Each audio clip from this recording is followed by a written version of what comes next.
Welcome to 9 Times. Today I'm in the desert, where I'm starting a series focusing on this one biome of the world, and then detailing that out in future videos.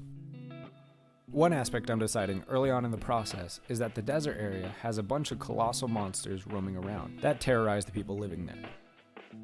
First one on the list, a giant humanoid monster. So let's get into it.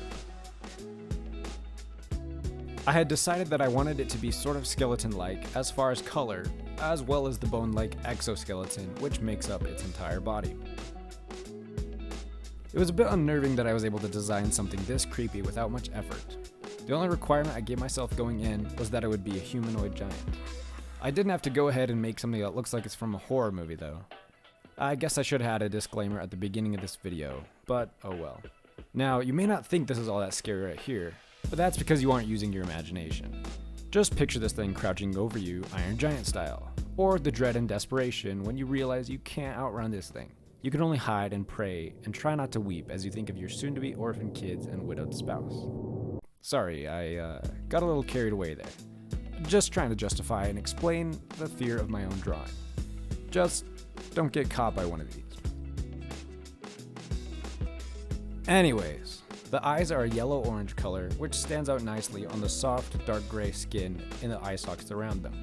These three eyes glow a bright yellow color at night, which makes for a very eerie sight if you spot them wandering the deserts during that time. These teeth are quite long and very sharp, averaging at about 5 to 6 feet long.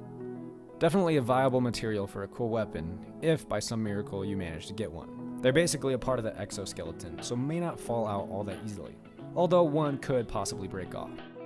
This monster has 2 sets of jaws. His actual mouth is what I'm referring to as the inner jaws, and the 4 huge tusks I'm calling the outer jaws. These function independently, with the outer jaw hinging at the back of the skull. You know all those lines I drew on the whiteboard at the beginning? Those are huge cracks in the earth, which make large ravines that some people live in, for reasons I'll get into in future videos. With most of the other monsters, once someone gets from the surface down into these big crevices, they're pretty much safe. Kind of like how Jerry is safe from Tom when he dives into his mouse hole. This monster is potentially the most dangerous for people towards the top of the ravines, because it can reach an arm length into them to grab some people to snack on. Here's a quick sketch to show what I mean. While I did mention their eyes at night, it may be rare to see one walking around. These aren't nocturnal by nature. When the time comes to sleep, they simply bury themselves into the side of a large sand dune. Not so deep that you couldn't spot one if you knew what to look for.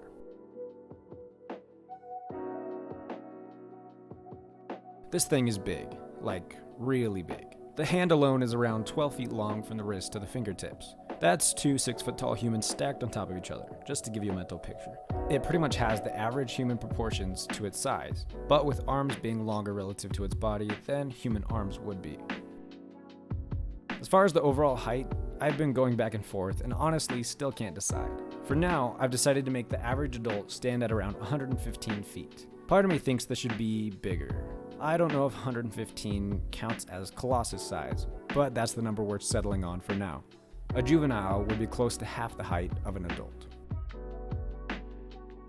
I decided to do just a bit of coloring on that first drawing to give you a better idea of what it looks like in the wild.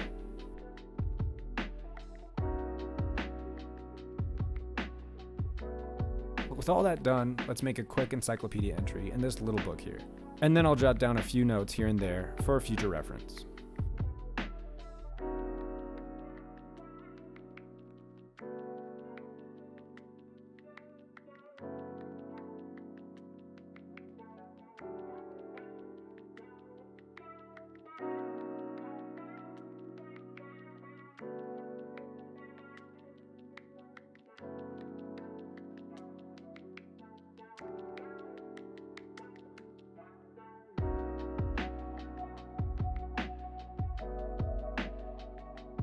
And there we have it, episode 1 of the Desert series completed. Thank you so much for watching, and I'll see you in the next one. Catch you later.